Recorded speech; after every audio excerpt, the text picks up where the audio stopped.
तेरी शरण मेरे दीन दयाला, सुख सागर मेरे गुरु गोपाला।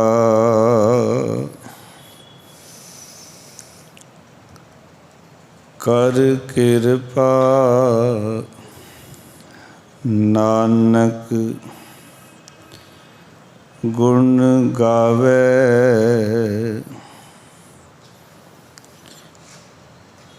राखो शरण अषाढ़ी जियो। कर कृपा नानक गुण गावे, राखो शरण अषाढ़ी जियो। सतनाम। धन वाहिगुरु साहिब जी। आसा तिपदा एक तुका, कियो सिंगार मिलन के ताई। हर ना मिले जग जीवन गुसाई। हर मेरो पिर हों हर की बहुरिया। राम बड़े मैं तनक लहुरिया।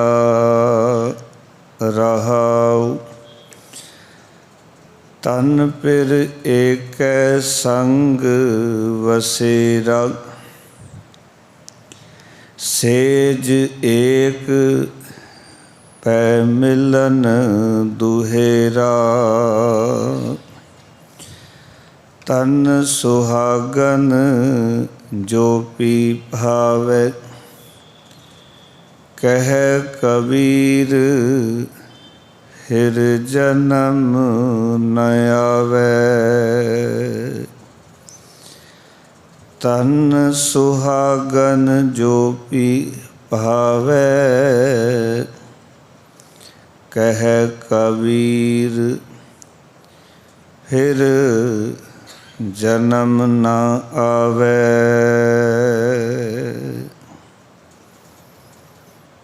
वाहिगुरु जी का खालसा, वाहिगुरु जी की फतेह। जुगों जुग अटल शब्द गुरु वाणी के बोहित। धन धन श्री गुरु ग्रंथ साहब महाराज जी दी पावन पवित्र हजूरी दा निघ मान रहे सतसंगी जनों, आओ भगतां दी बाणी दी लड़ीवार विचार नाल जुड़ना करिए। भगतां ने अपनी बाणी दे राहीं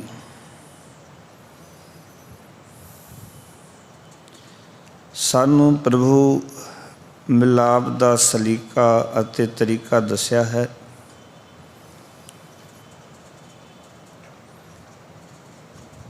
क्योंकि कुछ गल्लां बाणी दे विच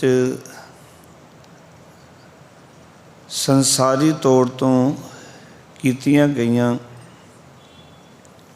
जिस तरह कह लवां कि संसार दे पति पत्नी दे मिलाप नूं मुख रख के सानू रूहानी जीवन का उपदेश बख्शिया गया कि असी उस रूहानी जीवन नूं किवें प्राप्त कर सकते हाँ। इस करके इस शब्द दे विच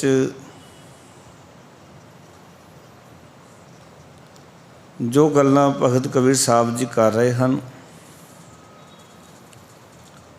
आओ उन्हां गल्लां नूं समझण दा यतन करिए, क्योंकि इस कायनात दे विच जो सारा संसार असी देखते हाँ,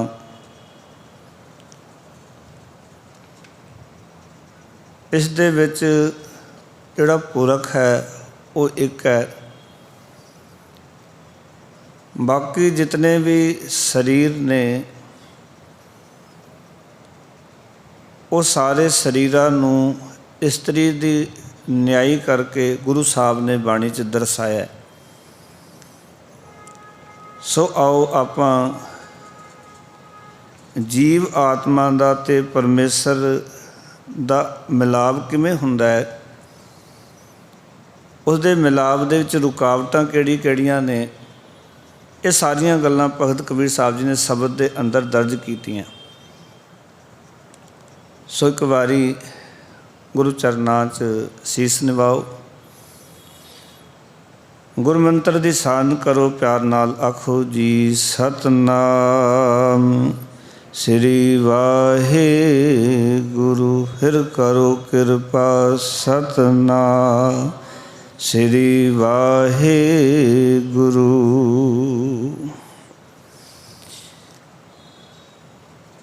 भगत कबीर साहब आख रहे हैं, हर मेरो पिर हो हर की बहुरिया, राम बड़े मैं तनक लहुरिया।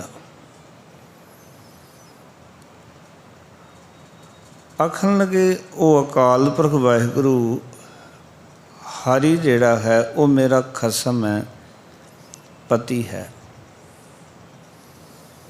ते मैं उस खसम दी अनजान जई बहुटी हाँ, पत्नी हाँ। जदों गुरमत दे फलसफे नूं असीं समझण दा यतन करांगे तो सतगुर ने गल बड़ी क्लीयर कीती, इस जग में पुरख एक है, होर सगली नार सवाई। इस जगत का जिहड़ा खसम है एक अकाल पुरख वाहिगुरु है, तो जिहड़ी स्त्री या मर्द वाली जिहड़ी गल है वो सारे दी सारे शरीर जितने भी ने उन्हां नूं गुरबाणी ने स्त्री रूप चेली की न्याय किया भी असी सारियां परमात्मा दियां चेलियां ते स्त्री रूप दे विच। इस जग में पुरख एक है, होर सगली नार सवाई। होर सारी सृष्टि विच जितने भी शरीर ने, भावें वो मर्द का शरीर है भावें स्त्री का शरीर है, वो केवल तो केवल स्त्री स्वरूप ने सारे। जिहड़ा पति स्वरूप है, खसम स्वरूप है, गुरबाणी कहती वो एक अकाल पुरख वाहिगुरु है।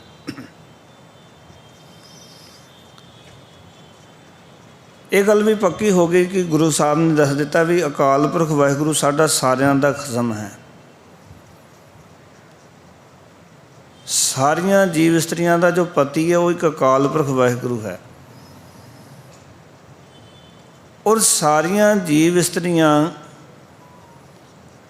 जदों धर्म का चोला पाउंदियां ने या धर्म की गल चलती है तो हर एक धर्म दे जो बाहरी रस्मां हन वो इस करके हन कि उस अकाल पुरख वाहिगुरु नूं खसम नूं किसी तरीके दे नाल प्रसन्न किया जा सके, उसनूं प्रसन्न किया जा सके, ताकि उस अकाल पुरख वाहिगुरु की जिहड़ी खुशी है वो असी जीवन च हासिल कर लईए। ये विचारधारा नूं मुख रख के कबीर साहब कहते ने, कहते हर मेरो पिर परमात्मा मेरा खसम है, हूँ हर की बोहरिया, मैं उसकी अनजान जही बोटी हाँ, पत्नी हाँ। एक दास बेनती करे, जिन्ना चिर ਅਸੀਂ ਆਪਣੇ ਆਪ ਨੂੰ ਸਿਆਣਾ ਸਮਝਦੇ ਰਵਾਂਗੇ, ਉਨਾ ਚਿਰ ਕਦੀ ਵੀ ਅਕਾਲ ਪੁਰਖ ਵਾਹਿਗੁਰੂ ਦੇ ਨਾਲ ਸਾਡਾ ਸੰਬੰਧ ਨਹੀਂ ਬਣ ਸਕਦਾ।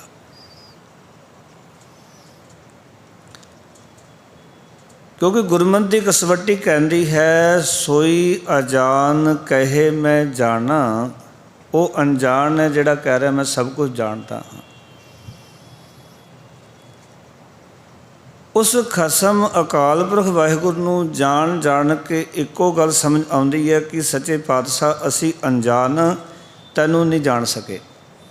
ਪਰ ਜਿਹੜਾ ਬੰਦਾ ਕਹਿ ਰਿਹਾ ਮੈਂ ਰੱਬ ਬਾਰੇ ਸਭ ਕੁਝ ਜਾਣਦਾ, ਮੈਨੂੰ ਤਾਂ ਸਾਰਾ ਹੀ ਗਿਆਨ ਹੈ, ਮੈਨੂੰ ਉਸ ਦਾ ਭੇਦ ਆ ਗਿਆ, ਇਹ ਸਭ ਝੂਠ ਹੈ। ਕਿਉਂਕਿ ਜਿਨ੍ਹਾਂ ਨੂੰ ਉਸ ਦਾ ਭੇਦ ਸਮਝ ਆਇਆ, ਜਿਨ੍ਹਾਂ ਨੇ ਉਹਨੂੰ ਜਾਣਿਆ, ਜਾਣ ਕੇ ਬੰਦਾ ਫਿਰ ਕਹਿਣ ਲੱਗ ਪੈਂਦਾ ਵੀ ਮੈਂ ਜਾਣ ਨਹੀਂ ਸਕਿਆ। ਸੋਈ ਅਜਾਨ ਕਹੇ ਮੈਂ ਜਾਣਾ, ਜਾਣਨ ਹਾਰ ਨਾ ਛਾਨਾ ਰੇ। ਜਾਣਨ ਹਾਰ ਨੂੰ ਛਾਨਾ ਦਾ ਅਰਥ ਮੈਂ ਲੱਭ ਨਹੀਂ ਸਕਿਆ। ਜਿਹੜਾ ਸਭ ਦੇ ਅੰਦਰ ਦੀ ਜਾਣਦਾ ਹੈ, ਦਿਲਾਂ ਦੀ ਜਾਣਦਾ ਹੈ, ਅਤੇ ਮੈਂ ਉਸ ਨੂੰ ਜਾਣ ਕੇ ਵੀ ਜਾਣ ਨਹੀਂ ਸਕਿਆ। ਅਤੇ ਜਿਹੜਾ ਕਹਿ ਰਿਹਾ ਮੈਂ ਜਾਣ ਲਿਆ, ਸਤਿਗੁਰੂ ਗੁਰੂ ਨਾਨਕ ਪਾਤਸ਼ਾਹ ਕਹਿੰਦੇ ਉਹ ਮਨੁੱਖ ਅਣਜਾਣ ਹੈ। ਰੱਬ ਨੂੰ ਜਾਣ ਕੇ ਕੀ ਜਾਣਾਂਗੇ? ਉਸ ਨੂੰ ਕਿਵੇਂ ਬਿਆਨ ਕਰਾਂਗੇ? ਕਿਉਂਕਿ ਉਸ ਰੱਬ ਦੀ ਜਿਹੜੀ ਖੇਡ ਹੈ ਸੰਸਾਰ ਦੇ ਵਿੱਚ, ਜੋ ਅਸੀਂ ਦੇਖ ਰਹੇ ਹਾਂ, ਸਾਰੀਆਂ ਚੀਜ਼ਾਂ ਨੂੰ ਜਦੋਂ ਆਪਾਂ ਨੇੜੇ ਹੋ ਕੇ ਤੱਕਾਂਗੇ, ਫਿਰ ਸਾਨੂੰ ਸਮਝ ਆਉਂਦੀ ਹੈ ਕਿ ਉਸ ਕਰਤੇ ਦੀ ਕੁਦਰਤ ਇਤਨੀ ਅਮੀਰ ਹੈ, ਉਹ ਕਰਤਾ ਕਿਤਨਾ ਅਮੀਰ ਹੋਏਗਾ। ਉਸ ਕਰਤੇ ਦੀ ਕੁਦਰਤ ਨਹੀਂ ਮਹਾਨ ਹੈ, ਜਿਸ ਨੇ ਇਸ ਕੁਦਰਤ ਨੂੰ ਬਣਾਇਆ ਉਹ ਕਿਤਨਾ ਕੁ ਮਹਾਨ ਹੋਏਗਾ। ਤਾਂ ਹੀ ਤਾਂ ਗੁਰਬਾਣੀ ਨੇ ਗੱਲਾਂ ਸਾਨੂੰ ਸਮਝਾਈਆਂ ਕਿ ਜਿਹਵਾ ਏਕ ਕਵਣ ਗੁਣ ਕਹੀਐ, ਬੇਸੁਮਾਰ ਬੇਅੰਤ ਸੁਆਮੀ, ਤੇਰੋ ਅੰਤ ਨਾ ਕਿਨਹੀ ਲਈਐ। ਤੇਰਾ ਅੰਤ ਕਿਸੇ ਨੇ ਵੀ ਪ੍ਰਾਪਤ ਨਹੀਂ ਕੀਤਾ, ਨਾ ਕੋਈ ਲੈ ਸਕਿਆ ਨਾ ਲੈ ਸਕੇਗਾ।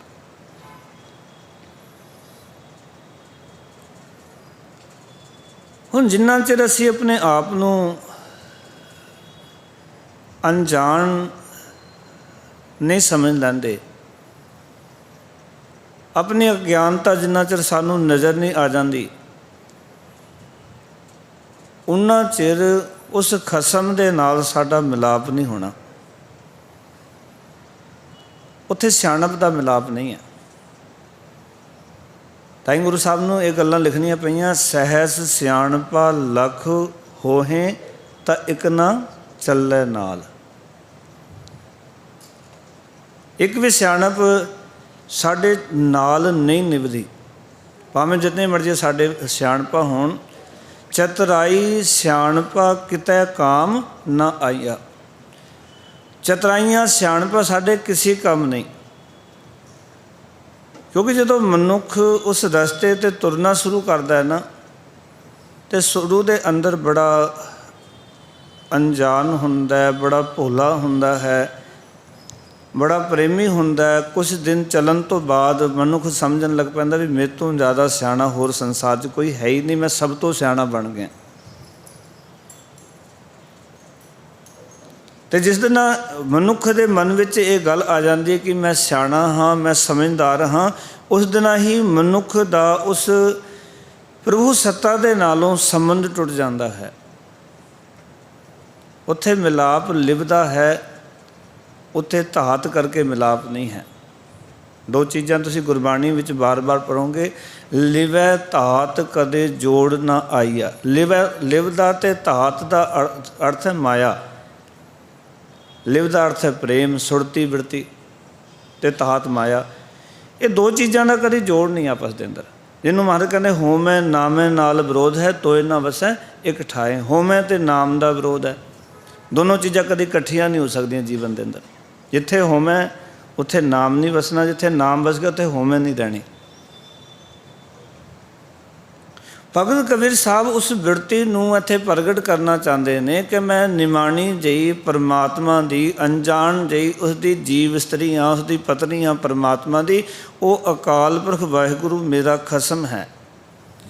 ਹਰ ਮੇਰੋ ਪਿਰ ਹੋ ਹਰ ਕੀ ਬਹੁਰੀਆ, ਰਾਮ ਬੜੇ ਮੈਂ ਤਨਕ ਲਹੂਰੀਆ।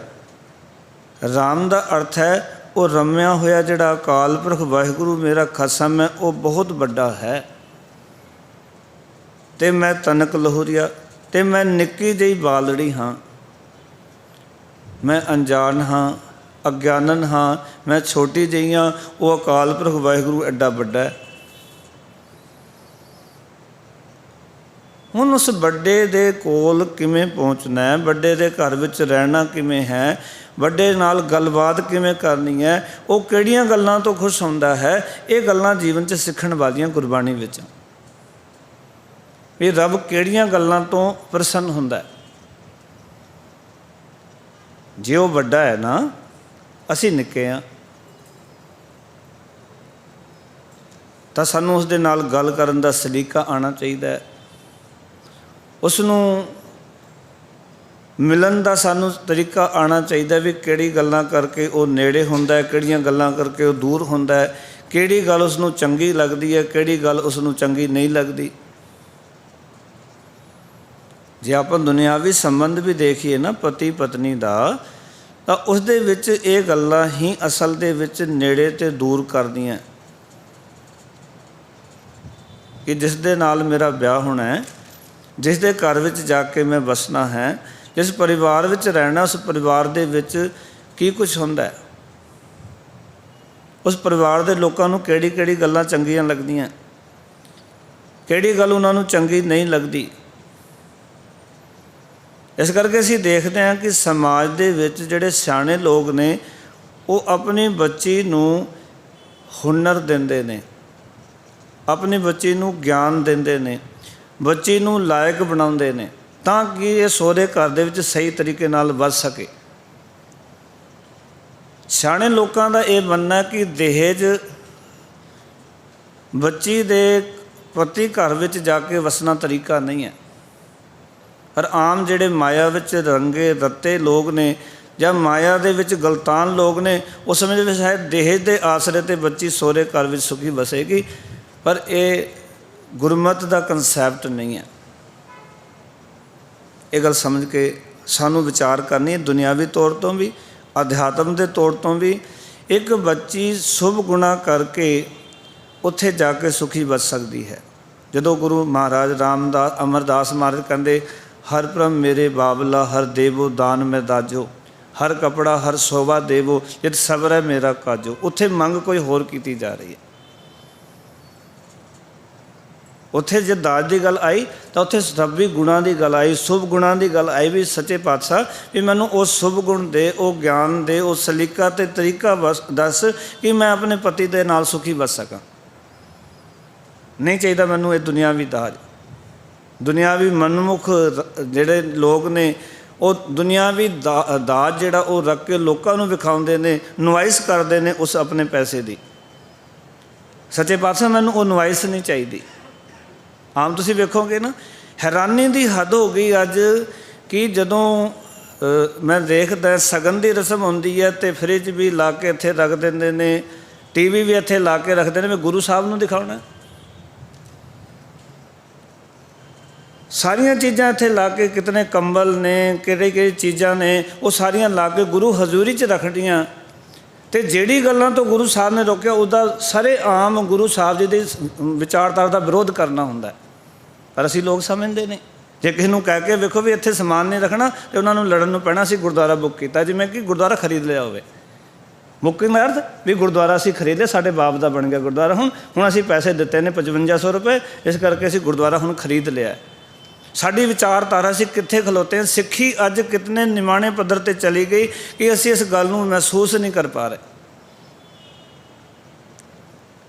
ਕਈ ਵਾਰੀ ਜਦੋਂ ਦਾਸ ਗੱਲਾਂ ਕਰਦਾ ਨਾ, ਅਤੇ ਕਈ ਲੋਕਾਂ ਨੂੰ ਇਹ ਗੱਲਾਂ ਬੜੀਆਂ ਚੁੱਭਦੀਆਂ ਵੀ ਤੁਸੀਂ ਇਹ ਗੱਲਾਂ ਕਿਉਂ ਬੋਲਦੇ ਸਟੇਜ 'ਤੇ। ਕਿ ਇਹ ਗੱਲਾਂ ਬੋਲਣ ਵਾਲੀਆਂ ਨਹੀਂ? ਕਿ ਇਹ ਵਿਚਾਰ ਸਾਨੂੰ ਸਮਝਣ ਵਾਲੀ ਨਹੀਂ? ਕਿ ਇਹ ਸਾਡੇ ਗੁਰਮਤਿ ਦੇ ਸਿਧਾਂਤ ਨਹੀਂ? ਅੱਜ ਵੇਖੋ ਨਾ, ਅਸੀਂ ਗੁਰਮਤਿ ਨਾਲੋਂ ਇੰਨੇ ਟੁੱਟ ਗਏ ਕਿ ਕਈ ਵਾਰੀ ਤਾਂ ਹੈਰਾਨੀ ਹੁੰਦੀ ਹੈ ਵੀ ਅਸੀਂ ਇੱਕ ਵਾਰੀ ਆਪਣੇ ਆਪ ਨੂੰ ਧਾਰਮਿਕ ਅਖਵਾਉਂਦੇ ਹਾਂ, ਧਰਮੀ ਅਖਵਾਉਂਦੇ ਹਾਂ, ਦੂਜੇ ਪਾਸੇ ਅਸੀਂ ਸਾਰੇ ਕੰਮ ਮਨਵਤ ਵਾਲੇ ਕਰਦੇ ਹਾਂ। ਗੁਰਮਤਿ ਵਾਲਾ ਸਾਡਾ ਕੋਈ ਕੰਮ ਨਹੀਂ ਹੁੰਦਾ। ਮਨਵਤ ਵਾਲੇ ਕੰਮ ਸਾਨੂੰ ਇਹ ਹੀ ਨਹੀਂ ਪਤਾ ਵੀ ਕਿਸ ਤਰੀਕੇ ਦੇ ਨਾਲ ਗੁਰੂ ਨੇ ਪ੍ਰਸੰਨ ਹੋਣਾ ਹੈ, ਕਿਸ ਤਰੀਕੇ ਦੇ ਨਾਲ ਅਕਾਲ ਪੁਰਖ ਵਾਹਿਗੁਰੂ ਦੇ ਚਰਨਾਂ 'ਚ ਅਸੀਂ ਪ੍ਰਵਾਨ ਹੋਵਾਂਗੇ। ਜਿੰਨਾ ਚਿਰ ਇਹੀ ਨਹੀਂ ਪਤਾ ਕਿ ਜਿਸ ਅਕਾਲ ਪੁਰਖ ਵਾਹਿਗੁਰੂ ਨਾਲ ਅਸੀਂ ਜੁੜਨਾ ਉਹ ਸਭ ਤੋਂ ਵੱਡਾ ਹੈ, ਔਰ ਜਿੰਨਾ ਚਿਰ ਇਹ ਅਹਿਸਾਸ ਨਹੀਂ ਕਿ ਮੇਰੀ ਆਪਣੀ ਕੋਈ ਪਾਵਰ ਨਹੀਂ, ਮੇਰੀ ਕੋਈ ਆਪਣੀ ਹੋਂਦ ਨਹੀਂ, ਮੇਰੀ ਕੋਈ ਆਪਣੀ ਸੱਤਾ ਅਤੇ ਤਾਕਤ ਨਹੀਂ, ਪਰ ਜੇ ਮੈਂ ਫਿਰ ਵੀ ਆਪਣੀ ਤਾਕਤ ਵਿੱਚ ਚੂਰ ਹੋਵਾਂ ਤੇ ਇਸ ਜੀਵ ਆਤਮਾ ਦਾ ਭਗਤ ਕਬੀਰ ਸਾਹਿਬ ਕਹਿੰਦੇ ਨੇ ਪਤੀ ਪਰਮਾਤਮਾ ਨਾਲ ਕਦੀ ਮਿਲਾਪ ਨਹੀਂ ਹੋ ਸਕਦਾ। ਰੱਬ ਦੇ ਘਰ ਵਿੱਚ ਜੀਵ ਆਤਮਾ ਪ੍ਰਵਾਨ ਨਹੀਂ ਹੋ ਸਕਦੀ। ਕਬੀਰ ਸਾਹਿਬ ਤਾਂ ਕਹਿ ਰਹੇ ਨੇ ਕਿ ਰਾਮ ਵੱਡੇ, ਮੇਰਾ ਜਿਹੜਾ ਪ੍ਰਭੂ ਹੈ, ਖਸਮ ਹੈ, ਉਹ ਸਭ ਤੋਂ ਵੱਡਾ ਹੈ। ਮੈਂ ਤਨਿਕ ਲਹੂਰੀਆ, ਤਨਿਕ ਦਾ ਅਰਥ ਹੈ ਮੈਂ ਨਿੱਕੀ ਜਿਹੀ ਬਾਲੜੀ ਹਾਂ, ਮੈਂ ਨਿੱਕੀ ਜਿਹੀ ਬੱਚੀ ਹਾਂ। ਕੀ ਕਦੀ ਅਸੀਂ ਆਪਣੇ ਆਪ ਨੂੰ ਕਹਾਂਗੇ ਵੀ ਅਸੀਂ ਨਿੱਕੇ ਜਿਹੇ ਹਾਂ?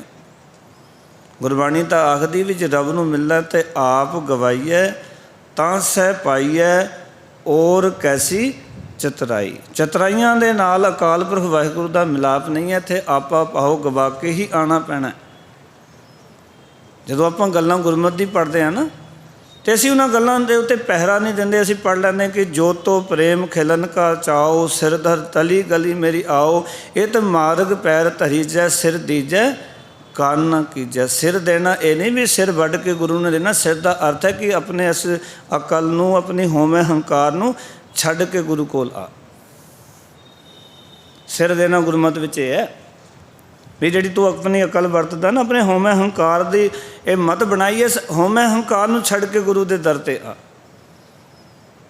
ਜੇ ਤੂੰ ਪ੍ਰੇਮ ਦੀ ਖੇਡ ਖੇਡਣਾ ਚਾਹੁੰਦਾ, ਕਿਉਂਕਿ ਪ੍ਰੇਮ ਦੀ ਖੇਡ ਬਿਨਾਂ ਹੰਕਾਰ ਛੱਡਿਆਂ ਖੇਡੀ ਨਹੀਂ ਜਾ ਸਕਦੀ। ਪ੍ਰੇਮ ਉੱਥੇ ਹੀ ਪੈਦਾ ਹੋਏਗਾ ਜਿੱਥੇ ਹੰਕਾਰ ਵਿਚਕਾਰ ਰੁਕਾਵਟ ਨਹੀਂ ਬਣੇਗਾ। ਜੇ ਹੰਕਾਰ ਹੈ ਤਾਂ ਪ੍ਰੇਮ ਦੀ ਖੇਡ ਨਹੀਂ ਖੇਡੀ ਜਾ ਸਕਦੀ।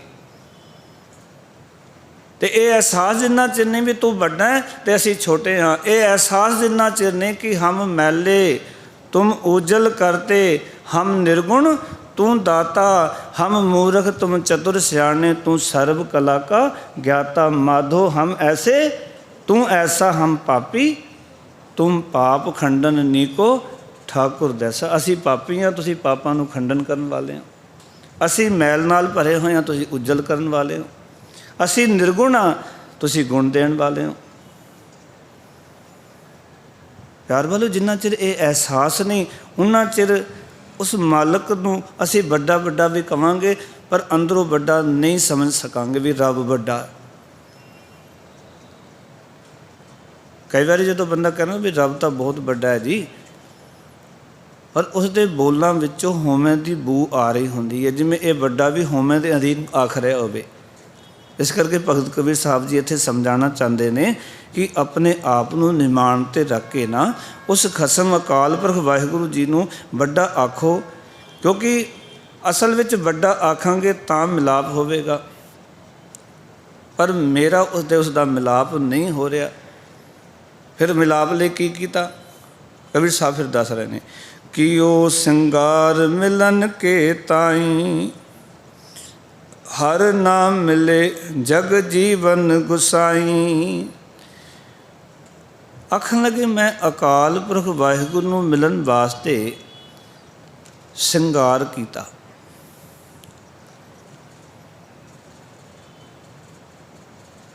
ਪਰ ਹਰੀ ਪਰਮਾਤਮਾ ਮੇਰੇ ਕੀਤੇ ਹੋਏ ਸਿੰਗਾਰ ਤੋਂ ਵੀ ਪ੍ਰਾਪਤ ਨਹੀਂ ਹੋਇਆ। ਪਾਓ ਕਿ ਉਹਦੇ ਮਿਲਾਪ ਦੇ ਖਾਤਰ ਮੈਂ ਸਿੰਗਾਰ ਕੀਤਾ। ਦੇਖੋ, ਦੋ ਚੀਜ਼ਾਂ ਜੀਵਨ 'ਚ ਯਾਦ ਰੱਖਣਾ, ਦੁਨਿਆਵੀ ਮਿਲਾਪ ਵੀ ਦੋ ਚੀਜ਼ਾਂ ਵਿੱਚ ਹੈ। ਇੱਕ ਤਾਂ ਗੁਰੂ ਸਾਹਿਬ ਨੇ ਕਿਹਾ 16 ਕੀਏ ਸਿੰਗਾਰ ਕੇ ਅੰਜਨ ਪਾਜਿਆ, ਵੀ 16 ਸਿੰਗਾਰ ਕਰ ਲੈ ਤੂੰ ਸੁਰਮਾ ਵੀ ਅੱਖਾਂ ਵਿੱਚ ਪਾ ਲਿਆ। ਪਰ ਇਹ ਸਿੰਗਾਰ ਤਾਂ ਸਕਾਰਤ ਨੇ ਜੇ ਤੇਰੇ ਘਰ ਵਿੱਚ ਕੰਤ ਆਇਆ ਹੋਇਆ, ਕੰਤ ਦੇ ਘਰ ਵਿੱਚ ਤੂੰ ਰਹਿ ਰਹੀ ਹੈ, ਤਾਂ ਇਹ ਸਿੰਗਾਰ ਪ੍ਰਵਾਨ ਹੈ, ਨਹੀਂ ਤਾਂ ਤੇਰਾ ਸਿੰਗਾਰ ਪ੍ਰਵਾਨ ਨਹੀਂ ਹੈ। ਫਿਰ ਜੋ 32 ਲੱਖਣ ਗਿਨੇ ਬਾਣੀ ਨੇ ਵੀ ਤੇਰੇ ਜੀਵਨ 'ਚ 32 ਗੁਣ ਹੋਣੇ ਚਾਹੀਦੇ ਨੇ, ਔਰ ਉਹ ਸ਼ੁਰੂਆਤ ਹੁੰਦੀ ਹੈ ਸੰਤਾਂ ਕੀ ਹੋਏ ਦਾਸਰੀ, ਇਹ ਅਚਾਰਾ ਸਿਖਰੀ, ਸਗਲ ਗੁਣਾ ਗੁਣ ਊਤਮੋ ਭਰਤਾ ਦੂਰ ਨਾ ਪਿਖਰੀ। ਸਾਰੇ ਗੁਣ ਤੇਰੇ ਜੀਵਨ 'ਚ ਹੋਣੇ ਚਾਹੀਦੇ ਨੇ। ਭਰਤੇ ਨੂੰ, ਆਪਣੇ ਪਤੀ ਨੂੰ ਕਿਤੇ ਦੂਰ ਨਾ ਸਮਝ। ਅਤੇ ਜਦੋਂ ਆਪਾਂ ਰੂਹਾਨੀ ਜੀਵਨ ਦੀ ਗੱਲ ਕਰਾਂਗੇ, ਜਦੋਂ ਗੁਰਮਤ ਨੂੰ ਸਮਝਾਂਗੇ, ਤਾਂ ਇਹ ਸ਼ਿੰਗਾਰ ਕੀ ਨੇ? ਇੱਕ ਤਾਂ ਸ਼ਿੰਗਾਰ ਹੈ ਦੁਨਿਆਵੀ ਤੌਰ ਤੋਂ, ਵੀ ਕਿਸੇ ਬੱਚੀ ਦਾ ਵਿਆਹ ਹੋਇਆ, ਉਹਦੇ ਸੁਹਾਗਣ ਦੀ ਨਿਸ਼ਾਨੀ ਹੈ ਕਿ ਉਸਨੇ ਚੂੜਾ ਪਾਇਆ ਹੁੰਦਾ ਹੈ, ਵਸਤਰ ਪਾਏ ਹੁੰਦੇ ਨੇ, ਅਤੇ ਉਹ ਦੁਨਿਆਵੀ ਨਿਸ਼ਾਨੀ ਅਸੀਂ ਦੇਖਦੇ ਵੀ ਇਸ ਬੱਚੀ ਦਾ ਵਿਆਹ ਹੋਇਆ। ਇਹ ਮਿਲਾਪ ਦੇ ਵਾਸਤੇ ਇਹ ਸਾਰੇ ਹਾਰ ਸ਼ਿੰਗਾਰ ਕੀਤੇ ਨੇ। ਪਰ ਜਦੋਂ ਆਪਾਂ ਧਰਮ ਦੀ ਗੱਲ ਕਰਾਂਗੇ, ਰੂਹਾਨੀ ਜੀਵਨ ਦੀ ਗੱਲ ਕਰਾਂਗੇ, ਫਿਰ ਉਹ ਹਾਰ ਸ਼ਿੰਗਾਰ ਕਿਹੜੇ ਨੇ? ਕਿਉਂਕਿ ਗੁਰਬਾਣੀ ਵਿੱਚ ਲਿਖਿਆ ਕਿ ਸੁਹਾਗਣ ਕਾ ਕਿਆ ਚਿੰਨ੍ਹ ਹੈ, ਸੁਹਾਗਣ ਦੀ ਨਿਸ਼ਾਨੀ ਕੀ ਹੈ? ਅਤੇ ਗੁਰੂ ਸਾਹਿਬ ਜਵਾਬ ਦਿੰਦੇ ਨੇ, ਅੰਦਰ ਸੱਚ ਮੁਖ ਉਜਲਾ ਖਸਮੈ ਮਾਹੇ ਸਮਾਏ। ਸੁਹਾਗਣ ਦੀ ਨਿਸ਼ਾਨੀ ਹੈ ਕਿ ਅੰਦਰ ਉਹਦੇ ਸੱਚ ਹੈ, ਉਹਦਾ ਮੁਖ ਉਜਲ ਹੈ, ਅਤੇ ਖਸਮ ਦੀ ਰਜਾ ਵਿੱਚ ਸਮਾਈ ਰਹਿੰਦੀ ਹੈ, ਉਸ ਤੋਂ ਕਦੀ ਬਾਗੀ ਨਹੀਂ ਹੁੰਦੀ, ਉਸਦੀ ਰਜਾ ਵਿੱਚ ਰਹਿ ਕੇ ਜੀਵਨ ਗੁਜ਼ਾਰਦੀ ਹੈ ਜੀਵਸ ਦੀ। ਅਤੇ ਜਿਹੜੀ ਦੁਹਾਗਣ ਉਹਦੀ ਵੀ ਗੱਲ ਬਾਣੀ ਲਿਖੀ ਹੈ, ਦੁਹਾਗਣੀਆਂ ਖਸਮੋਂ ਘੋਥੀ ਫਿਰੈ ਸੈਤਾਨੀਆਂ, ਕਿਹਾ ਗੁਰੂ ਸਾਹਿਬ ਜੀ ਨੇ, ਵੀ ਖਸਮ ਤੋਂ ਉਲਟੀਆਂ ਚੱਲਦੀਆਂ। ਇਹ ਦੁਹਾਗਣ ਦਾ ਨਿਸ਼ਾਨੀ ਹੈ। ਸੁਹਾਗਣ ਦਾ ਚਿੰਨ੍ਹ ਇਹ ਹੈ, ਸੁਹਾਗਣ ਦੀ ਨਿਸ਼ਾਨੀ ਇਹ ਹੈ ਕਿ ਉਹ ਸੁਹਾਗਣ ਜਿਹੜੀ ਹੈ ਉਸਦੇ ਅੰਦਰ ਸੱਚ ਹੁੰਦਾ ਹੈ, ਉਹਦਾ ਮੁਖ ਉਜਲ ਹੁੰਦਾ, ਉਹ ਖਸਮ ਦੀ ਰਜਾ ਵਿੱਚ ਚੱਲਦੀ ਹੈ। ਅਤੇ ਬਾਬਾ ਫਰੀਦ ਜੀ ਨੇ ਵੀ ਬੜੀ ਪਿਆਰੀ ਗੱਲ ਕੀਤੀ, ਕਹਿੰਦੇ ਢੁੰਡੇਂਦੀਏ ਸੁਹਾਗ ਕੂ ਤੈਤਨ ਕਾਈ ਕੋਰ, ਜਿਨ੍ਹਾਂ ਨਾਮ ਸੁਹਾਗਣੀ ਤਿੰਨਾ ਝਾਕ ਨਾ ਹੋਰ।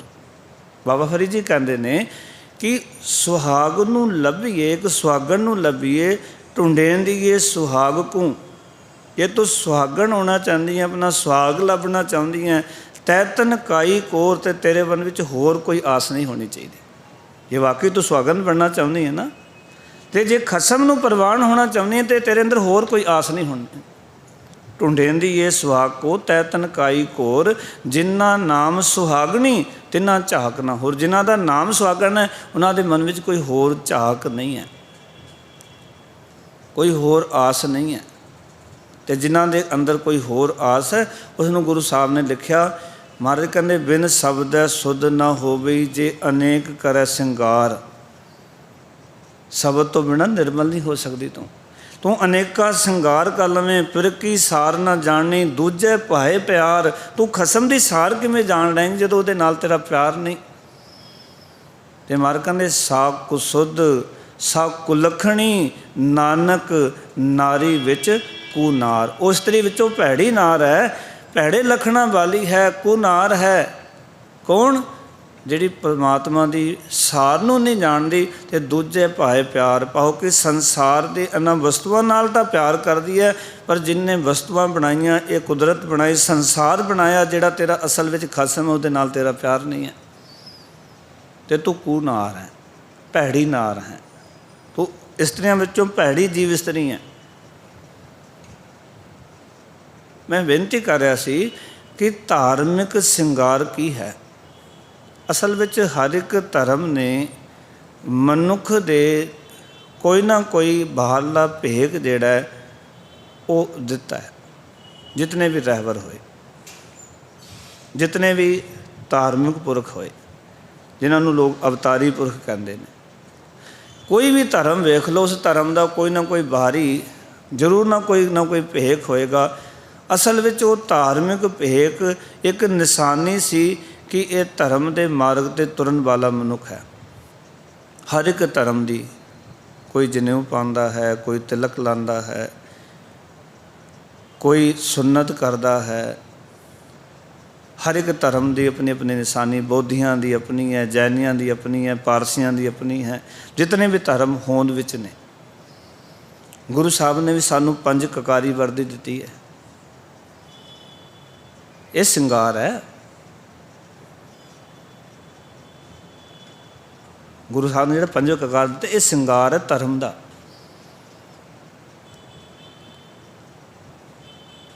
ਇਹ ਸ਼ਿੰਗਾਰ ਦਾ ਅਰਥ ਸੀ ਕਿ ਇਹ ਪੰਜ ਬਹਾਰ ਦੇ ਭੇਗ ਧਾਰਨ ਕਰਕੇ ਇਹ ਸਮਝ ਆਉਂਦੀ ਸੀ ਵੀ ਇਸ ਰਸਤੇ ਦੀ ਪਾਂਧੀ ਹੈ ਜੀਵ ਇਸਤਰੀ, ਆਓ ਕਿ ਇਹ ਅਕਾਲ ਪੁਰਖ ਵਾਹਿਗੁਰੂ ਨੂੰ ਮਿਲਣਾ ਚਾਹੁੰਦਾ, ਇਹ ਖਾਲਸਾ ਬਣਨਾ ਚਾਹੁੰਦਾ, ਅਤੇ ਇਸ ਦੇ ਕੋਲ ਇਹ ਨਿਸ਼ਾਨੀ ਹੈ ਖਾਲਸੇ ਦੀ। ਇਹ ਧਰਮ ਦਾ ਸ਼ਿੰਗਾਰ ਸੀ। ਇਹ ਗੱਲ ਵੱਖਰੀ ਹੈ ਕਿ ਕਈ ਵਾਰੀ ਸ਼ਿੰਗਾਰ ਵੀ, ਕਿਉਂਕਿ ਸ਼ਿੰਗਾਰ ਦੁਹਾਗਣਾ ਨੇ ਵੀ ਕੀਤਾ ਹੁੰਦਾ, ਸ਼ਿੰਗਾਰ ਸੁਹਾਗਣ ਨੇ ਵੀ ਕੀਤਾ ਹੁੰਦਾ। ਕਈ ਵਾਰੀ ਜਦੋਂ ਲੋਕ ਪੁੱਛਦੇ ਨਾ ਮੈਨੂੰ ਵੀ ਇੱਕ ਗੱਲ ਦੱਸੋ, ਵੀ ਕਈ ਵਾਰੀ ਅਸੀਂ ਦੇਖਦੇ ਹਾਂ ਕਿ ਜਦੋਂ ਇਹ ਕਮੇਟੀ ਦੇ ਇਲੈਕਸ਼ਨ ਹੁੰਦੇ ਨੇ ਅਤੇ ਕਈ ਬੰਦੇ ਇੱਕ ਦਿਨ ਪਹਿਲਾਂ ਬੇਅਮ੍ਰਿਤੀ ਹੁੰਦੇ ਨੇ, ਰਾਤੋਂ ਰਾਤ ਉਹ ਕਿਰਪਾਨ ਪਾ ਕੇ ਅਤੇ ਪ੍ਰਚਾਰ ਕਰਨ ਆ ਜਾਂਦੇ ਵੀ ਅਸੀਂ ਇਲੈਕਸ਼ਨ ਲੜਨਾ। ਉਹਦੇ ਬਾਰੇ ਤੁਹਾਡਾ ਕੀ ਖਿਆਲ ਹੈ ਵੀ ਉਹਨਾਂ ਨੇ ਅੰਮ੍ਰਿਤ ਛਕਿਆ ਕਿ ਨਹੀਂ ਛਕਿਆ, ਉਹਨਾਂ ਨੇ ਕਕਾਰ ਪਾ ਲਏ, ਕਿਉਂ ਪਾਏ? ਕਿਉਂਕਿ ਉਹਨਾਂ ਨੇ ਕਕਾਰ ਤੇ ਪਾਏ, ਪਰ ਉਹ ਕਕਾਰ ਵੀ ਕੇਵਲ ਕਬਜ਼ਾ ਕਰਨ ਵਾਸਤੇ ਨੇ। ਕਕਾਰ ਪਾਏ ਪਰ ਉਹ ਗੁਰਦੁਆਰੇ 'ਤੇ ਕਬਜ਼ਾ ਕਰਨਾ ਚਾਹੁੰਦੇ ਨੇ। ਇੱਕ ਵਾਰੀ ਸਾਡੇ ਗਿਆਨ ਜੀ ਨੂੰ ਗੱਲ ਪੁੱਛੀ ਕਿਸੇ ਨੇ ਵੀ ਥਾਂ ਥਾਂ 'ਤੇ ਨਿਸ਼ਾਨ ਸਾਹਿਬ ਖਲੋਤੇ ਨੇ, ਇਹਨਾਂ ਦਾ ਕੀ ਅਰਥ ਹੈ? ਉਹਨਾਂ ਨੇ ਬੜੀ ਸੋਹਣੀ ਗੱਲ ਕਹੀ। ਕਹਿੰਦੇ ਦੋ ਚੀਜ਼ਾਂ ਯਾਦ ਰੱਖਣਾ, ਜੇ ਕੱਲਾ ਨਿਸ਼ਾਨ ਸਾਹਿਬ ਹੈ ਉੱਥੇ ਵੀ ਗੁਰਦੁਆਰਾ ਨਹੀਂ, ਜਿੱਥੇ ਕੱਲਾ ਪ੍ਰਕਾਸ਼ ਉੱਥੇ ਵੀ ਗੁਰਦੁਆਰਾ ਨਹੀਂ। ਜਿੱਥੇ ਕੱਲਾ ਪ੍ਰਕਾਸ਼ ਉਹ ਡੇਰਾ ਹੋਏਗਾ, ਜਿੱਥੇ ਕੱਲਾ ਨਿਸ਼ਾਨ ਸਾਹਿਬ ਹੈ ਅਤੇ ਉਹ ਜ਼ਮੀਨ 'ਤੇ ਕਬਜ਼ਾ ਕਰਨ ਵਾਸਤੇ ਕੱਢਿਆ ਹੋਏਗਾ। ਕੱਲਾ ਨਿਸ਼ਾਨ ਸਾਹਿਬ ਜ਼ਮੀਨ 'ਤੇ ਕਬਜ਼ਾ ਕਰਨ ਵਾਸਤੇ, ਕੱਲਾ ਜੇ ਮਹਾਰਾਜ ਦਾ ਪ੍ਰਕਾਸ਼ ਸਮਝ ਲਓ ਉੱਥੇ ਡੇਰਾ ਹੋਏਗਾ। ਜਿੱਥੇ ਬਾਹਰ ਨਿਸ਼ਾਨ ਸਾਹਿਬ ਹੋਵੇ, ਅੰਦਰ ਪ੍ਰਕਾਸ਼ ਹੋਵੇ, ਸਮਝ ਲਓ ਉਹ ਗੁਰਦੁਆਰਾ। ਅਤੇ ਸਿੱਖ ਚੱਲਦਾ ਫਿਰਦਾ ਗੁਰਦੁਆਰਾ ਸੀ ਕਿ ਬਾਹਰ ਪੰਜ ਕਕਾਰੀ ਵਰਦੀ ਨਿਸ਼ਾਨ ਸੀ ਸਿੱਖ ਦੀ, ਅਤੇ ਅੰਦਰ ਗੁਰਬਾਣੀ ਦਾ ਨੇਮ ਪ੍ਰੇਮ, ਗੁਰਬਾਣੀ ਦਾ ਵਿਚਾਰ, ਇਸ ਦੇ ਅੰਦਰ ਗੁਰੂ ਸਾਹਿਬ ਜੀ ਦਾ ਪ੍ਰਕਾਸ਼ ਸੀ। ਅਤੇ ਜੇ ਮੈਨੂੰ ਗੁਰਬਾਣੀ ਦਾ ਇੱਕ ਅੱਖਰ ਵੀ ਨਹੀਂ ਆਉਂਦਾ ਅਤੇ ਮੈਂ ਰਾਤੋਂ ਰਾਤ ਕਿਰਪਾਨ ਪਾ ਕੇ ਵੀ ਇਲੈਕਸ਼ਨ 'ਚ ਮੈਂ ਖੜ੍ਹਾ ਹੋ ਗਿਆ ਜੀ, ਅਤੇ ਸਮਝ ਲਓ ਵੀ ਮੈਂ ਕਮੇਟੀ ਦੇ ਵਿੱਚ ਆ ਕੇ ਗੁਰਦੁਆਰੇ ਦੇ ਉੱਤੇ ਕਾਬਜ਼ ਹੋਣਾ ਚਾਹੁੰਦਾ, ਗੁਰਦੁਆਰੇ ਦੀ ਜ਼ਮੀਨ 'ਤੇ ਕਬਜ਼ਾ ਕਰਨਾ ਚਾਹੁੰਦਾ। ਮੈਨੂੰ ਕੋਈ ਮਤਲਬ ਨਹੀਂ ਗੁਰਬਾਣੀ ਕੀ ਕਹਿ ਰਹੀ ਹੈ, ਗੁਰਬਾਣੀ ਦਾ ਸਿਧਾਂਤ ਕੀ ਹੈ। ਮੈਨੂੰ ਕੋਈ ਇੱਕ ਸਵਾਲ ਕਰ ਲਵੇ ਕਿ ਜਪਜੀ ਸਾਹਿਬ ਦੇ ਵਿੱਚ ਕਿੰਨੀਆਂ ਪੌੜੀਆਂ ਨੇ, ਮੈਂ ਫੇਲ ਹੋ ਜਾਵਾਂਗਾ। ਇਸ ਕਰਕੇ ਅੱਜ ਅਸੀਂ ਜਦੋਂ ਦੇਖਦੇ ਹਾਂ ਨਾ, ਅਤੇ ਕਈ ਬੰਦਿਆਂ ਨੇ ਬਾਹਰ ਦੇ ਜਿਹੜੇ ਕਕਾਰ ਨੇ ਨਾ, ਉਹ ਕੇਵਲ ਇਸ ਤਰ੍ਹਾਂ ਹੀ ਆਪਣੇ ਸਰੀਰ 'ਤੇ ਧਾਰਨ ਕੀਤੇ ਨੇ ਜਿਵੇਂ ਉਹਨਾਂ ਨੇ ਕਬਜ਼ਾ ਕਰਨਾ ਹੋਵੇ। ਉਹਨਾਂ ਦੇ ਅੰਦਰ ਗੁਰੂ ਗ੍ਰੰਥ ਸਾਹਿਬ ਦਾ ਪ੍ਰਕਾਸ਼ ਨਹੀਂ ਹੈ, ਗੁਰਬਾਣੀ ਦੀ ਵਿਚਾਰਧਾਰਾ ਉਹਨਾਂ ਦੇ ਜੀਵਨ ਵਿੱਚ ਨਹੀਂ ਹੈ, ਗੁਰਬਾਣੀ ਦਾ ਸਿਧਾਂਤ ਉਹਨਾਂ ਦੇ ਜੀਵਨ ਵਿੱਚ ਨਹੀਂ ਹੈ। ਨਹੀਂ ਤਾਂ ਸਿੱਖ ਨੂੰ ਤਾਂ ਗੁਰੂ ਸਾਹਿਬ ਜੀ ਨੇ ਚਲਦਾ ਫਿਰਦਾ ਗੁਰਦੁਆਰਾ ਬਣਾਇਆ ਸੀ ਕਿ ਇਹ ਜਿੱਥੇ ਵੀ ਜਾਵੇ ਉੱਥੇ ਪਤਾ ਚੱਲੇ ਵੀ ਇਹ ਗੁਰਦੁਆਰੇ ਦੀ ਇਹ ਪਹਿਚਾਣ ਹੈ, ਸਿੱਖ ਦੀ ਇਹ ਪਹਿਚਾਣ ਹੈ। ਜਿਸ ਗੁਰਦੁਆਰੇ ਦੇ ਵਿੱਚੋਂ ਜੀਵਨ ਸਿੱਖਣਾ ਉਹ ਇਸ ਸਿੱਖ ਦੇ ਕੋਲੋਂ ਸਿੱਖ ਲਓ, ਕਿਉਂਕਿ ਇਸ ਸਿੱਖ ਦੇ ਕੋਲ ਬਾਹਰ ਕਕਾਰ ਨੇ, ਅੰਦਰ ਗੁਰਬਾਣੀ ਦਾ ਚਾਨਣ ਹੈ, ਗੁਰਬਾਣੀ ਦੀ ਰੋਸ਼ਨੀ ਹੈ, ਇਹ ਗੁਰਬਾਣੀ ਦੇ ਮੁਤਾਬਿਕ ਜੀਵਨ ਜਿਉਂਦਾ। ਪਰ ਅੱਜ ਇਹ ਉਲਟ ਹੋ ਗਿਆ ਸਾਰਾ ਕੁਛ। ਸ਼ਿੰਗਾਰ ਤਾਂ ਉਹ ਵੀ ਕਰਦੇ ਨੇ, ਕਕਾਰ ਤਾਂ ਉਹ ਵੀ ਪਾਉਂਦੇ ਜਿਨ੍ਹਾਂ ਨੇ ਕਬਜ਼ੇ ਕਰਨੇ ਹੁੰਦੇ ਨੇ, ਅਤੇ ਕਿਰਪਾਨਾਂ ਅਤੇ ਪੰਜ ਕਕਾਰੀ ਵਰਦੀ ਉਹਨਾਂ ਨੇ ਵੀ ਪਾਈ ਹੈ ਜਿਨ੍ਹਾਂ ਨੇ ਗੁਰੂ ਕੀ ਸਿੱਖੀ ਨੂੰ ਕਮਾ ਕੇ ਜਾਂ ਗੁਰੂ ਦੇ ਹੁਕਮ ਨੂੰ ਕਿ ਰਹਿਤ ਪਿਆਰੀ ਮੁਝ ਕੋ ਸਿੱਖ ਪਿਆਰਾ ਨਾਏ, ਉਹਨਾਂ ਨੇ ਵੀ ਪੰਜ ਕਕਾਰੀ ਵਰਦੀ ਪਾਈ ਹੋਈ। ਇਹ ਧਾਰਮਿਕ ਸ਼ਿੰਗਾਰ ਹੈ, ਇਹ ਧਾਰਮਿਕ ਸ਼ਿੰਗਾਰ ਹੈ। ਹੁਣ ਇਹ ਧਾਰਮਿਕ ਸ਼ਿੰਗਾਰ ਕਿਸ ਬਿਰਤੀ ਨਾਲ ਕੀਤਾ ਹੈ, ਇਹ ਸਮਝਣ ਵਾਲੀ ਗੱਲ ਹੈ। ਬਸ ਮੈਂ ਸਾਰਤਨ ਤੁਹਾਨੂੰ ਗੱਲ ਕਰ ਰਿਹਾ ਕਿ ਇਹ ਗੱਲਾਂ 'ਚ ਅਸੀਂ ਸਮਝੀਏ। ਕਬੀਰ ਸਾਹਿਬ ਕਹਿੰਦੇ ਨੇ ਕਿ ਉਹ ਸ਼ਿੰਗਾਰ ਮਿਲਣ ਕੇ ਤਾਈਂ, ਮੈਂ ਪਰਮਾਤਮਾ ਨੂੰ ਮਿਲਣ ਵਾਸਤੇ ਸ਼ਿੰਗਾਰ ਕੀਤਾ, ਪਰ ਕਹਿੰਦੇ ਹਰ ਨਾ ਮਿਲੇ ਜਗ ਜੀਵਨ ਗੁਸਾਈ, ਧਰਤੀ ਦਾ ਖਸਮ ਜਗਤ ਨੂੰ ਜੀਵਨ ਦੇਣ ਵਾਲਾ ਹਰੀ ਪਰਮਾਤਮਾ ਮੇਰੇ ਕੀਤੇ ਹੋਏ ਸ਼ਿੰਗਾਰ ਕਰਕੇ ਮੈਨੂੰ ਮਿਲਿਆ ਨਹੀਂ। ਜੇ ਸ਼ਿੰਗਾਰ ਕਰਕੇ ਰੱਬ ਖੁਸ਼ ਨਹੀਂ ਹੋਇਆ, ਜੇ ਬਾਹਰਲਾ ਭੇਖ ਧਾਰਨ ਕਰਕੇ ਰੱਬ ਖੁਸ਼ ਨਹੀਂ ਹੋਇਆ, ਫਿਰ ਸਮਝਣਾ ਪਏਗਾ ਵੀ ਅਜੇ ਮੇਰੇ ਕੋਲ ਭੇਖ ਹੈ, ਅਜੇ ਮੇਰੇ ਜੀਵਨ 'ਚ ਉਹ ਗੁਣ ਨਹੀਂ ਆਏ ਜਿਨ੍ਹਾਂ ਗੁਣਾਂ ਕਰਕੇ ਮੇਰਾ ਪਤੀ ਪਰਮੇਸ਼ਰ ਖੁਸ਼ ਹੁੰਦਾ ਹੈ, ਪ੍ਰਸੰਨ ਹੁੰਦਾ ਹੈ। ਅਗਲੇ ਪੰਕਤੀਆਂ ਵਿੱਚ ਗੁਰੂ ਸਾਹਿਬ ਨੇ ਉਹ ਗੱਲ ਖੋਲ੍ਹ ਕੇ ਦੱਸ ਦਿੱਤੀ। ਕਹਿੰਦੇ ਧਨ ਪਿਰ ਕਾ ਇੱਕ ਹੀ ਸੰਗ ਵਾਸਾ, ਧਨ ਪਿਰ ਕਾ ਏਕੈ ਸੰਗ ਬਸੇਰਾ, ਸੇਜ ਏਕ ਪੈ ਮਿਲਨ ਦੁਹੇਰਾ। ਧਨ ਦਾ ਅਰਥ ਹੈ ਜੀਵ ਆਤਮਾ, ਪਿਰ ਦਾ ਅਰਥ ਹੈ ਪਤੀ ਪਰਮਾਤਮਾ। ਇੱਕੋ ਹੀ ਹਿਰਦਾ ਰੂਪੀ ਸੇਜਾ ਦੇ ਉੱਤੇ ਨਿਵਾਸ ਹੈ, ਦੋਨੋਂ ਇਕੱਠੇ ਹੀ ਰਹਿੰਦੇ ਆ।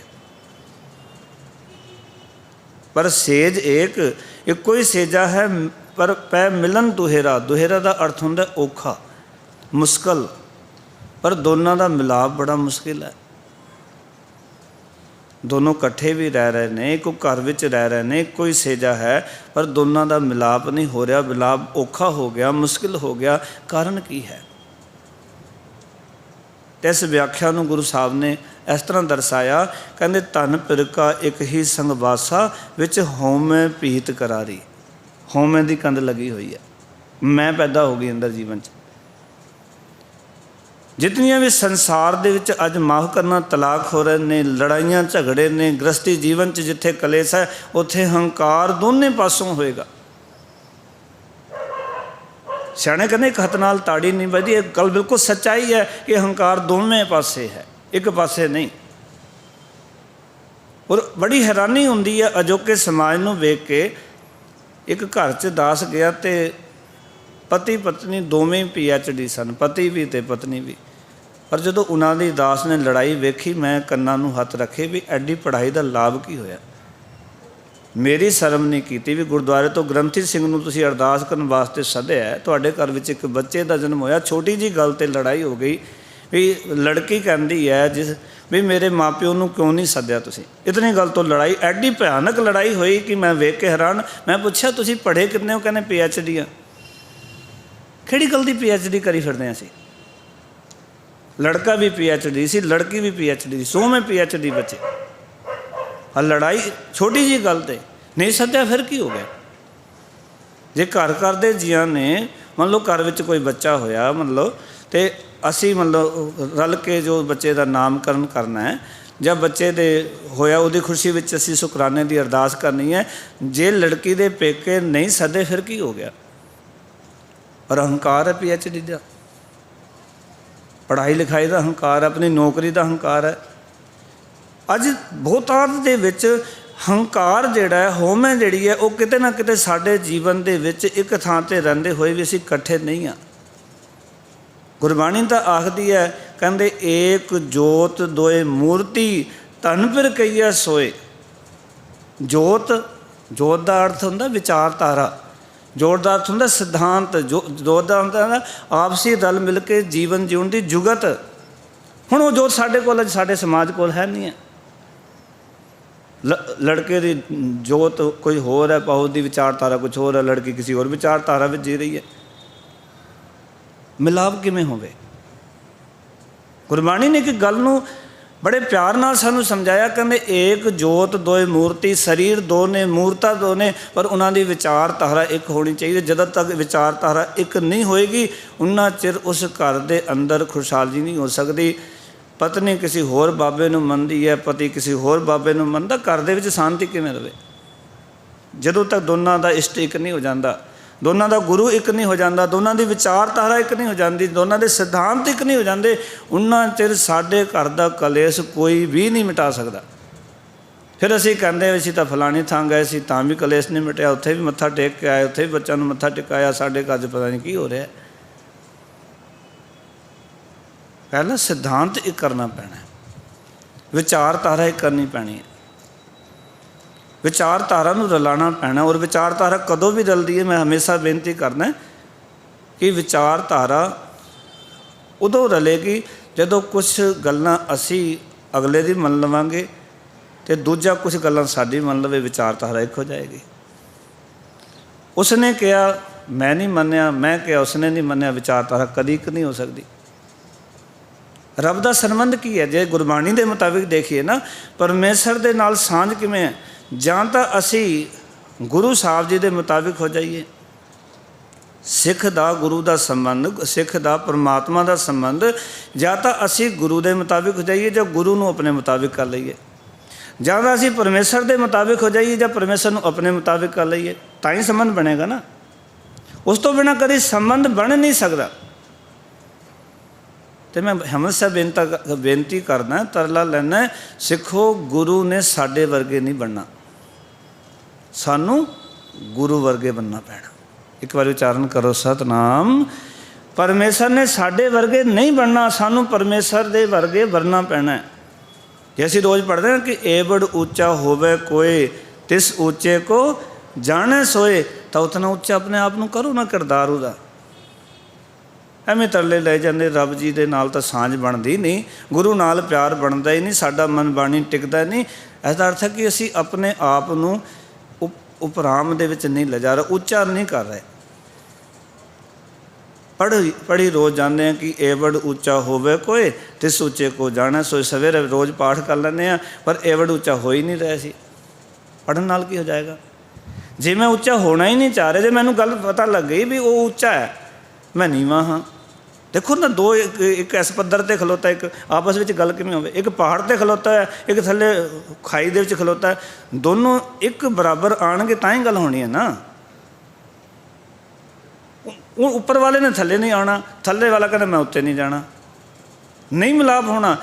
ਥੱਲੇ ਵਾਲਾ ਜਦੋਂ ਉੱਪਰ ਜਾਣ ਦਾ ਯਤਨ ਕਰੇਗਾ ਤਾਂ ਆਪਸ ਵਿੱਚ ਜਦੋਂ ਇੱਕ ਥਾਂ 'ਤੇ ਖੜੇ ਹੋ ਜਾਏਗੇ, ਫਿਰ ਇੱਕ ਗੱਲ ਬਣ ਜਾਣੀ ਹੈ, ਇੱਕ ਪ੍ਰੇਮ ਬਣ ਜਾਣਾ ਹੈ। ਉੱਥੇ ਗੱਲਾਂ ਬਾਤਾਂ ਕੀਤੀਆਂ ਜਾ ਸਕਦੀਆਂ। ਗੁਰੂ ਸਾਹਿਬ ਕਹਿੰਦੇ ਨੇ ਧਨ ਫਿਰ ਏਕ ਹੈ ਸੰਗ ਵਸੇਰਾ, ਜੀਵ ਆਤਮਾ ਦਾ ਪਤੀ ਪਰਮਾਤਮਾ ਦਾ ਇੱਕੋ ਹੀ ਸੇਜਾ ਤੇ ਵਾਸਾ ਹੈ, ਪਰ ਇੱਕ ਰੁਕਾਵਟ ਹੈ। ਗੁਰੂ ਸਾਹਿਬ ਕਹਿੰਦੇ ਹਉਮੈ ਦੀ ਕੰਧ ਲੱਗੀ ਹੋਈ ਹੈ। ਜਿਵੇਂ ਦੇਖਦੇ ਹਾਂ ਸਾਡੇ ਘਰ ਵਿੱਚ ਕੰਧ ਲੱਗ ਜਾਏ, ਦੋ ਭਰਾ ਵੱਖਰੇ ਵੱਖਰੇ ਹੋ ਜਾਂਦੇ। ਸਾਰੇ ਘਰ ਵਿੱਚ ਕੰਧ ਲੱਗ ਜਾਏ ਅਤੇ ਮਾਤਾ ਪਿਤਾ ਅਤੇ ਬੱਚੇ ਵੱਖਰੇ ਹੋ ਜਾਂਦੇ ਨੇ। ਕੰਧ ਇੱਕ ਘਰ ਦੇ ਵਿੱਚ ਹੀ ਕੰਧ ਲੱਗ ਜਾਏ, ਇੱਕ ਘਰ ਦੇ ਦੋ ਹਿੱਸੇ ਹੋ ਜਾਂਦੇ ਨੇ, ਦੋਨੋਂ ਅੱਡ ਅੱਡ ਹੋ ਜਾਂਦੇ ਨੇ। ਜੇ ਹਿਰਦੇ ਵਿੱਚ ਹਉਮੈ ਦੀ ਕੰਧ ਲੱਗੀ ਤਾਂ ਪਤੀ ਪਰਮਾਤਮਾ ਅੱਡ ਰਹੇਗਾ, ਅਸੀਂ ਅੱਡ ਰਹਾਂਗੇ, ਇਕੱਠੇ ਕਿਵੇਂ ਰਹਿ ਸਕਦੇ ਹਾਂ। ਤਨ ਫਿਰਕਾ ਇੱਕ ਹੀ ਸੰਗਵਾਸਾ ਵਿੱਚ ਹਉਮੈ ਪੀਤ ਕਰਾਰੀ। ਹੁਣ ਇਹ ਗੱਲ ਪੁੱਛੀਏ ਗੁਰੂ ਸਾਹਿਬ ਨੂੰ ਵੀ ਸੱਚੇ ਪਾਤਸ਼ਾਹ, ਹਉਮੈ ਦੀ ਕੰਧ ਲੱਗੀ ਹੋਈ ਹੈ, ਇਹ ਟੁੱਟ ਸਕਦੀ ਹੈ? ਇਹ ਟਹਿ ਸਕਦੀ ਹੈ? ਸਾਡੇ ਘਰ ਦੀ ਕੰਧ ਖਤਮ ਹੋ ਸਕਦੀ ਹੈ? ਅਤੇ ਮਹਾਰਾਜ ਕਹਿੰਦੇ ਹਾਂ ਟੁੱਟ ਸਕਦੀ ਹੈ। ਮਹਾਰਾਜ ਕਿਵੇਂ? ਕਹਿੰਦੇ ਗੁਰ ਪੂਰੈ ਹਉਮੈ ਪੀਤ ਤੋਰੀ। ਗੁਰੂ ਪੂਰਾ ਕੀ ਕਰਦਾ? ਸਭ ਤੋਂ ਪਹਿਲਾਂ ਸਿੱਖ ਦੇ ਅੰਦਰੋਂ ਹਉਮੈ ਦੀ ਭੀਤ ਦਾ ਅਰਥ ਕੰਧ, ਉਹਨੂੰ ਤੋੜਦਾ ਵੀ ਹਉਮੈ ਛੱਡ ਦੇ। ਮਾਨ ਨਾ ਕੀਜੈ ਸਰਨ ਪਰੀਜੈ, ਕਰੈ ਸੋ ਭਲਾ ਮਨਾਈਐ ਹੈ ਸਿੱਖੀ ਦਾ ਸਿਧਾਂਤ। ਜੇ ਰੱਬ ਨੂੰ ਮਿਲਣਾ ਨਾ, ਹੰਕਾਰ ਸਭ ਤੋਂ ਪਹਿਲਾਂ ਛੱਡਣਾ ਪੈਣਾ। ਮਾਨ ਨਾ ਕੀਜੈ ਸਰਨ ਪਰੀਜੈ, ਹੰਕਾਰ ਛੱਡ ਸਰਨ ਵਿੱਚ ਪਿਆਰ ਹੈ। ਸਰਨ ਉਸਦੀ ਰਜਾ ਵਿੱਚ, ਉਹਦੇ ਹੁਕਮ ਵਿੱਚ, ਜਿਵੇਂ ਉਹ ਰੱਬ ਦੀ ਰਜਾ 'ਚ ਵਰਤ ਰਿਹਾ, ਉਹਨੂੰ ਸਤ ਵਚਨ ਕਰਕੇ ਮੰਨ ਲੈ। ਕਰੈ ਸੋ ਭਲਾ ਮਨਾਈਏ, ਜੋ ਰੱਬ ਜੀ ਕਰ ਉਹਨੂੰ ਭਲਾ ਕਰਕੇ ਮੰਨ ਲੈ। ਪਰ ਮੈਂ ਕਹਿੰਦਾ ਰੱਬ ਨੇ ਮੇਰੇ ਨਾਲ ਕਿਉਂ ਕੀਤਾ? ਮੈਂ ਤਾਂ ਹਰ ਗੱਲ ਤੋਂ ਰੱਬ ਨੂੰ ਉਲਾਮਾ ਦਿੰਦਾ। ਇਹ ਕੀ ਹੋ ਗਿਆ ਮੇਰੇ ਨਾਲ?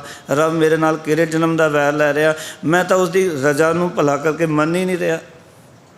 ਮੇਰੀ ਸਾਂਝ ਕਿਵੇਂ ਬਣੇਗੀ? ਗੁਰੂ ਸਾਹਿਬ ਨੇ ਤਾਂ ਸਿਧਾਂਤ ਬਖਸ਼ਿਆ ਸੀ, ਇਸ ਮਾਨ ਨਾ ਕੀਜੈ ਸਰਨ ਪਰੀਜੈ, ਕਰੋ ਸੋ ਭਲਾ ਮਨਾਈਐ।